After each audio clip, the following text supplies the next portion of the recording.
virou clichê já é algo que se repete reiteradamente, que os dados são o novo petróleo, né? Os dados são... só que tem uma diferença, né? O petróleo, ele tem fim, o petróleo um dia vai esgotar, os dados só aumentam, né? Então, cada vez mais a humanidade produz mais informação, produz mais dados, e existem estratégias cada vez mais elaboradas para fazer um uso adequado desses dados, um uso adequado no sentido de gerar riqueza a partir desses dados, mas muitas vezes também para explorar indevidamente a privacidade e a intimidade das pessoas, né? É aí que a gente entra num debate que é tanto tecnológico quanto jurídico, de quais são os limites dessa exploração, dessa nova riqueza, dessa fronteira que são os dados. Entendo. E aí, dentro desse contexto, o senhor trabalhou com inteligência, né? Isso. Eu fiquei 10 anos no governo, eu fui oficial de inteligência na Agência Brasileira de Inteligência. Nós tínhamos equipes, né, dedicadas à inteligência cibernética. Claro, no viés do governo, a ideia era gerar estratégias de proteção para as redes de comunicação públicas, para garantir a integridade, a confidencialidade e a disponibilidade das comunicações públicas. E aí, nessa migração para o setor privado, claro, a gente traz uma bagagem, né, e novas técnicas, novos aprendizados para aplicar também essa inteligência e essa capacidade, né, que foi sendo desenvolvida ao longo dos anos, para proteção de ativos cibernéticos de grandes empresas e de órgãos públicos também, com os quais a gente tem contratos. Então, antes de ser empresário, trabalhou na BIM e também formou-se na área jurídica Então, o senhor tem toda uma bagagem nesse sentido. Acredito que a minha primeira pergunta o senhor tem muita capacidade para responder de forma técnica e de forma jurídica, enfim, como empresário, como advogado, como mestre na área.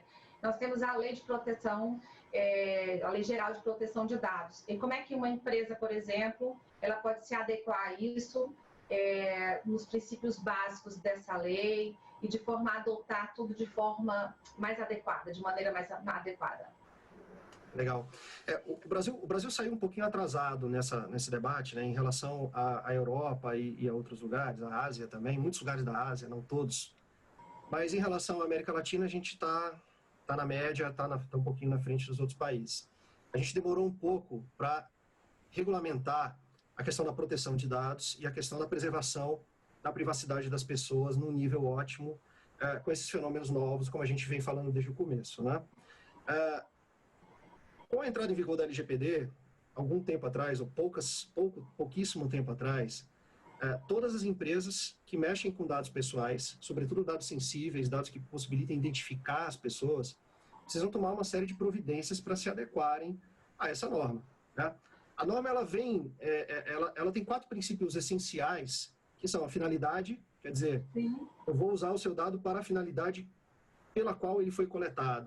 O princípio da adequação, da necessidade, quer dizer, a coleta de informação ela tem que ser adequada para a finalidade que se propõe e ela tem que ser necessária dentro do contexto também que foi proposto.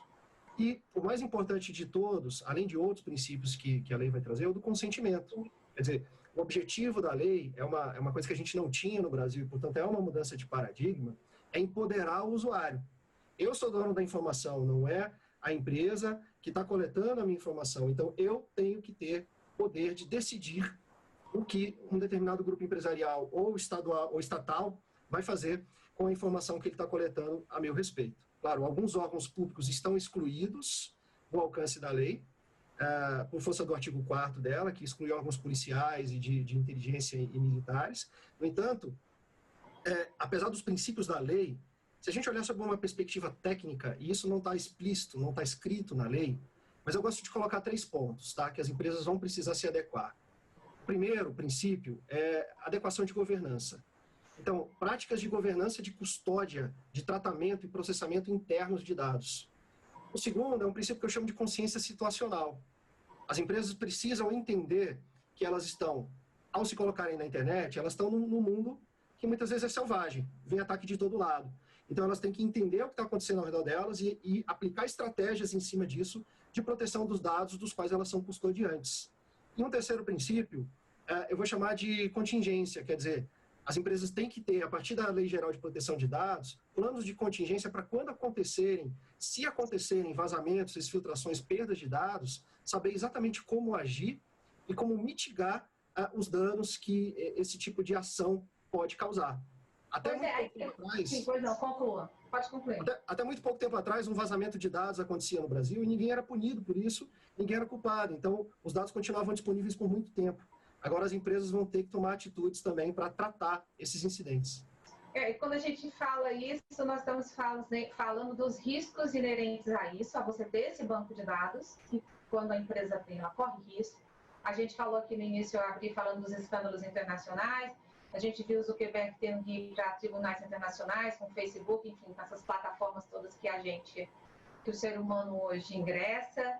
E aí, quais são os riscos para o empresário em geral, na desobediência dessa lei? Nós sabemos que são muitos, mas assim, em geral, o que o senhor tem a dizer sobre esses riscos e penalidades, enfim? É interessante, você cita o caso do Facebook, e você vê, é uma empresa global, ela opera em muito mais de 100 países, em quase todos os cantos do mundo, exceto nas poucas regiões onde ele é proibido de operar, por governos ditatoriais. E o que acontece como ele está sujeito a diversas jurisdições, ele acaba tendo algumas chamadas, alguns momentos em que ele é obrigado a prestar satisfações pelas políticas de dados perante órgãos europeus e perante alguns órgãos do governo dos Estados Unidos. Mas a regra no mundo ainda é que o dado seja propriedade da empresa, não do cidadão. Claro, com essa mudança de paradigma que é comandada, sim, pela legislação europeia, mas que agora está sendo adotada no Brasil, as empresas têm que dar uma satisfação maior para o usuário, existe um empoderamento do usuário no sentido de que ele é o detentor desse dado.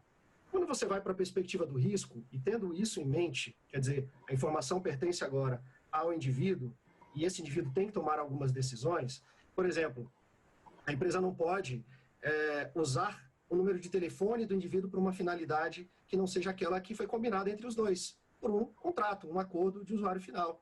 A empresa não pode usar o e-mail, ela não pode repassar isso para uma outra empresa.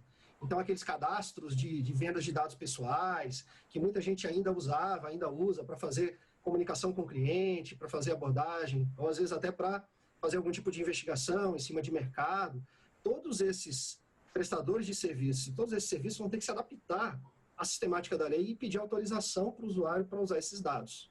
O problema, na perspectiva do risco, é que o dado pessoal, ele é alvo. Então, você tem uma série de hackers, de atores maliciosos, de governos, de grupos organizados que estão buscando esses dados. E a empresa hoje é custodiante. Se ela sofre um ataque em que esse dado é roubado e é exposto, ela passa a ser responsável pelo vazamento, pela falha, e ela vai responder juridicamente por isso. Nós acompanhamos isso, já é algo realmente que não é inédito, pelo contrário, se tornou cada vez mais comum. Enfim, os bancos estão em uma situação já há muito tempo de pressão com hackers, mas antes de chegar na questão dos hackers, me veio à cabeça uma situação. O senhor, no Brasil, especialistas realmente, mestres no assunto, o senhor, além de mestre no assunto, é um empresário da área que tem a tecnologia de cibersegurança. Esses poucos especialistas no mundo, eu sei que o mundo hoje é virtual, os escritórios são virtuais, mas o senhor tem parcerias nacionais dentro do país, em regiões, em estados? Como é que o senhor consegue atender essa rede de, por exemplo, clientes ou empresas, instituições públicas que procuram o seu serviço, por exemplo? Isso é muito interessante, né? Porque você tem que ter uma estratégia para conciliar o técnico com o jurídico, né? Então, você tem que trabalhar com pessoas que consigam transitar nos dois meios.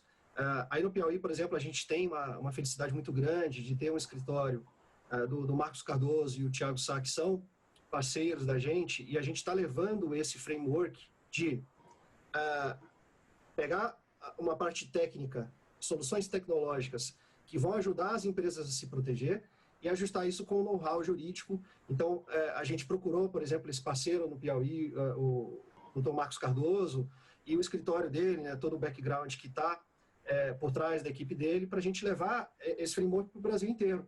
A gente acabou fazendo um projeto genuinamente piauiense aí para levar para outras regiões do Brasil, e hoje, felizmente, a gente consegue atender clientes fora do país. Piauí? Tem quantos anos que o senhor saiu do Piauí, doutor Felipe? Vai fazer 13 anos agora. É bastante tempo, mais de uma década. Então, nesse sentido, quando eu falo de especialistas em segurança, cibersegurança, e o senhor também como mestre na área jurídica, reforçando aquilo que eu já tinha falado, a gente, e voltando ao que eu citei agora há pouco, eu sei que não é 100% e que não há uma blindagem total para os hackers, né?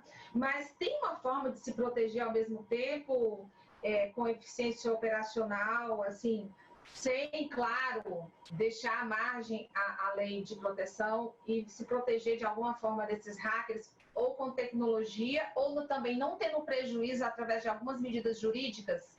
Porque se o hacker faz o estrago e a empresa não é, entre aspas, culpada sobre isso, ela colocou uma cibersegurança, mas o hacker já está acima desse patamar tecnológico, ela pode ter uma blindagem jurídica e tentar ao máximo fazer a blindagem tecnológica, mas ao mesmo tempo isso ainda pode vazar, não é? Queria que o senhor falasse um pouco dessa tentativa de equilíbrio das empresas, soluções e desafios. Eu acho que você colocou muito bem, tá, Virginia? Essa linha tênue em que as empresas vão ter que transitar agora. Por quê? Porque vamos imaginar uma situação em que aconteça um vazamento de dados. Tá? Aí hoje você tem uma agência que acabou de ser criada semana passada, que vai investigar o evento, vai investigar o incidente e vai atribuir punições. A gente falou de risco ainda agora, a multa pode chegar a 50 milhões de reais. Tá? Claro que para grandes empresas, né? Diante do tamanho do faturamento da empresa, mas ela vai até o limite de 50 milhões de reais. Quer dizer, a Agência Nacional vai investigar e vai procurar atribuir uma responsabilidade. Só que quando você está falando de tratamento, custódia, processamento e compartilhamento de dados, você tem uma série de custodiantes aí. Então, a empresa ela tem que tomar todas as medidas tecnológicas e jurídicas, por isso a gente tem que fazer essas parcerias, transitando nos dois mundos, que garantam que a responsabilidade por um vazamento, se ele ocorrer, não seja da empresa. O que significa todas as medidas tecnológicas e jurídicas? Primeiro, é um compliance total com aquilo que está previsto na LGPD, só que a LGPD ainda é um tanto genérica, porque ela fala boas práticas, mas ela não discrimina quais são essas boas práticas. Então, a gente vai buscar, claro, na doutrina, a gente vai buscar na nossa experiência com tecnologia da informação, e vai tentar entender o quê? Olha, a empresa tem que demonstrar a todo momento e a qualquer momento que ela está usando softwares atualizados, que ela não usa software pirata, que ela tem uma política de treinamento para os seus usuários, para as pessoas não saírem abrindo qualquer link, clicando em qualquer coisa para perder senha, perder credencial, que permitam ataques mais sofisticados, que a empresa corrija as vulnerabilidades uma vez que detectadas. Ela tem que trabalhar, e a maneira mais eficaz de fazê-lo é em cima daquele tripé que a gente falava agora há pouco, né?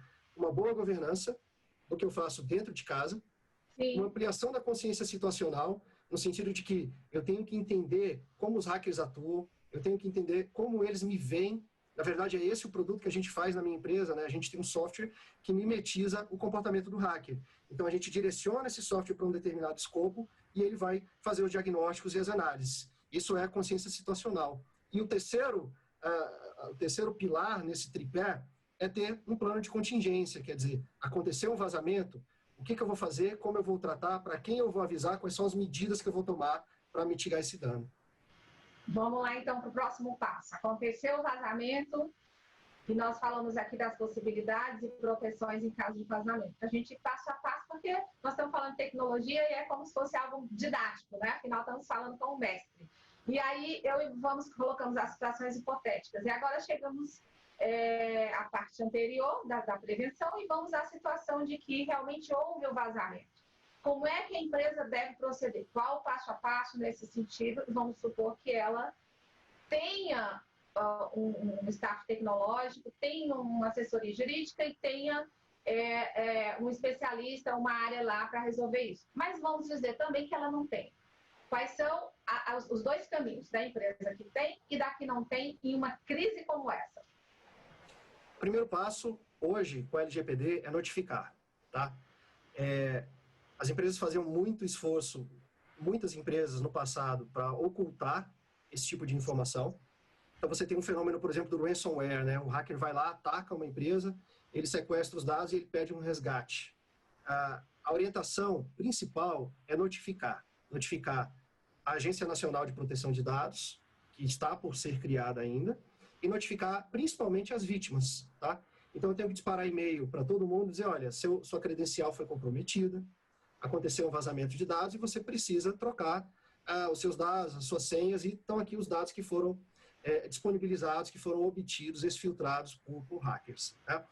Esse é o primeiro passo, é o passo da porta para fora. Da porta para dentro, o mais importante é investigar a causa, principalmente porque a empresa vai querer criar um paradigma, uma tese de que a responsabilidade pelo vazamento não seja dela, e pode acontecer que a responsabilidade seja de terceiro, né, porque a gente tem uma série de serviços de infraestrutura, de nuvem, de alojamento de dados, de transmissão de dados. Então, pode ter havido aí uma série de responsáveis nesse vazamento hipotético do qual nós estamos falando, né? E o mais importante de tudo ainda, além de corrigir o problema raiz que levou ao vazamento, se chama escalada de privilégio. Quer dizer, eu preciso saber se o hacker ainda está dentro da minha rede e se ele conseguiu obter outros privilégios que vão possibilitar que ele faça outros ataques ainda lá na frente. Então, é todo um ciclo de medidas de mitigação que eu tenho que adotar aí, passando pela notificação, chegando no estudo da escalada de privilégio, que vão, de fato, me garantir também o compliance com a LGPD. Ok, mas aí vamos dizer que tudo isso que o senhor falou tem a ver com uma empresa que ela já tem o seu staff tecnológico para trabalhar e combater tudo isso. E a empresa que não tem? Ela comunica às autoridades e, tecnologicamente, o que ela deve fazer? Procurar um especialista? Como é que funciona essa... Sim. É muito legal esse teu ponto, por quê? Porque não é só o grande banco, a grande empresa que vai ser obrigada a preservar o dado, né, por força da LGPD. O pequeno empresário que tem um cadastro mínimo que seja de clientes, sofre um vazamento, ele vai ser responsabilizado da mesma forma. Tá? A lei de proteção de dados, ela impõe às pessoas que, mesmo o micro, o pequeno, o menor empresário que seja, que tem uma lista telefônica de clientes, ele tenha cuidado com esses dados daqui para frente. Quer dizer, ele não disponibiliza esses dados publicamente na internet, ele não disponibiliza esse dado para terceiro sem o consentimento do cliente, e se ele sofre vazamento, aí sim, aí você tem um ponto válido. Ele vai ter que assumir o custo de tratar esse vazamento, de trazer alguém para fazer essa investigação para ele e buscar entender quais foram as causas que levaram a esse fenômeno. Doutor Felipe, dentro dessa circunstância que a gente vem abordando muito, eu estou batendo muito nessa tecla porque a gente vive sobre essa constante ameaça, né? Que é a insegurança tecnológica. Essa invasão, quando a gente fala da cibersegurança desde o início, essa invasão de privacidade, ela é tão, vamos dizer, tão nociva quase, quanto a insegurança mesmo doméstica que o Brasil vive hoje. Quando eu falo doméstica, é a segurança nacional, a segurança nas ruas, a insegurança, né, nas ruas. Então, nós temos a insegurança cibernética que pode causar aí danos financeiros, psicológicos, em empresas, em pessoas individuais, né, em pessoas físicas, além das jurídicas. Isso é muito grave. Eu gostaria de saber do senhor se a lei de proteção, ela mudou, ela passou a dar mais segurança nesse cenário, apesar de ser muito novo, se a perspectiva de mudança é muito grande, se é um avanço imenso, se ela já veio com muito defeituosa. É um avanço considerável, ainda tem muitos outros avanços para se fazer, mas a principal inflexão é essa de empoderar o usuário, né? Só que a partir do momento que, tempo atrás, uma universidade americana fez um estudo, ela colocou sensores em 50 mil computadores, 50 mil pessoas diferentes. Dessas 50 mil, mais ou menos 10 pessoas passaram mais de 2 segundos lendo um contrato, um acordo de usuário final. Quer dizer, é um percentual irrelevante das pessoas leem os acordos de usuário final que possibilitam que elas entendam o que está sendo coletado delas. Então, ainda tem um problema regulatório aí, que é uma assimetria de informação. Tá? Isso é uma das funções do Estado, né? O Estado precisa corrigir essa assimetria de informação, garantir que as pessoas saibam e entendam o que está sendo coletado delas. Né? Não é com contratos enormes, termos de usuário final muito grandes que elas vão corrigir. Acho que você fez uma analogia muito legal, de a gente sempre se preocupa com a segurança da nossa casa. Tá? Sim, sim. Só que a gente coloca dispositivos dentro da nossa casa que possibilitam o nosso monitoramento.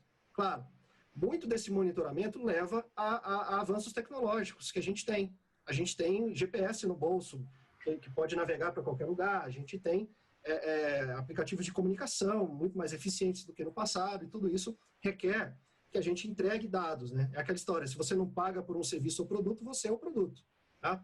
Então, é claro que quando vem a lei de proteção de dados e muda pelo menos esse paradigma inicial e começa a criar uma cultura de proteção de dados, como você dizia, a pequena empresa, a média empresa, até esses caras vão ter que se adaptar agora. Da mesma forma que já existia uma preocupação, por exemplo, patrimonial, de um furto, de um assalto, mesmo as menores empresas, ainda que pequenas, mas que sejam custodiantes de dados, vão ter que tomar as medidas necessárias para garantir que estejam protegendo também as informações das pessoas. Então, tudo isso, a tendência é que no futuro a gente tem um círculo virtuoso aí de incremento de preservação da privacidade, mas ainda há outras medidas que são necessárias. Rapidamente, nosso tempo já está minguando. Doutor Felipe, eu queria que o senhor me dissesse, o Brasil entrou muito atrás com essa lei de proteção, é uma pergunta, se entrou, e a outra é como é que os hackers estão atuando hoje, se é que é possível descrever, quais são as novas modalidades de golpe que eles são mais frequentes hoje. Sim. Em relação ao Brasil, a gente tem um alto nível hoje de digitalização da vida, né? A gente tem muito serviço público digital, a gente tem muito banco digital, a gente tem muita informação que está transitando aí. Por outro lado, o meu diagnóstico profissional é que a gente tem um baixo nível de maturidade na população como um todo e uma baixa cultura de segurança, que é fruto de uma baixa percepção de risco, tá? Ao mesmo tempo, já respondendo as duas perguntas ao mesmo tempo, simultaneamente, a gente tem uma comunidade de hackers qualificada, tá? Que vem, por exemplo, na LGPD uma oportunidade. Por que o LGPD é uma oportunidade para o hacker? Porque a necessidade de tratamento de um vazamento, de um incidente, por uma empresa, é muito maior. Então, existe um fenômeno, por exemplo, que é o ransomware, o sequestro de dados, né? Um atacante hoje, ao invés de criptografar os dados, ele pode chegar para uma empresa e dizer, olha, eu estou com uma base de dados sua e eu quero tantos milhões para não divulgar. A empresa sabe, se for uma empresa grande, que ela vai ter que pagar 50 milhões de multa, então ela prefere pagar, quer dizer, cria-se um cenário que a própria regulação, ela pode criar um risco aí, se não for bem administrado, se não casar com a primeira parte daquilo que a gente vinha dizendo, que é o quê? O incremento da cultura de segurança da população como um todo. Espero eu que a lei crie esse ciclo virtuoso de boas práticas, desde dentro de casa, né? Então a gente está trabalhando remoto agora, a gente está usando o computador pessoal na nossa profissão, no nosso dia a dia. Então isso cria um risco adicional também, porque é uma rede residencial, que não tem uma vigilância, um firewall, não tem uma administração, alguém monitorando essa rede. Então, uma série de riscos novos que levam, e esse é o meu ponto principal, né?